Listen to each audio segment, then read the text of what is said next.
ভালো করে জানেন আনিস খানের মতন প্রতিনিয়ত কত প্রাণ, কত মায়ের কোল, কত স্ত্রী তার স্বামীকে হারাচ্ছে, কত বোন তার ভাইকে হারাচ্ছে, এটা আপনারা ভালো করে জানেন।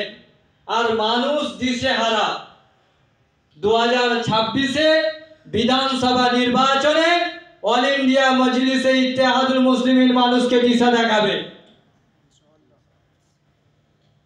এছাড়া যারাই আমাদের অধিকারের কথা বলে, আমাদেরকে নিয়ে রাজনীতি করে, আমাদের কথা বলে শুধু মুখে, কিন্তু তাদের কথার সঙ্গে কাজের কোনো মিল নেই, কোনো মিল নেই। তারা বলে এক আর করে এক। আপনি যখন ইফতার পার্টি দেবেন, সুন্দর করে মনে হবে যেন জান্নাত থেকে ফেরেশতা চলে এসেছে, এরকম করে বলবে মাশাআল্লাহ, সুবহানাল্লাহ, আলহামদুলিল্লাহ।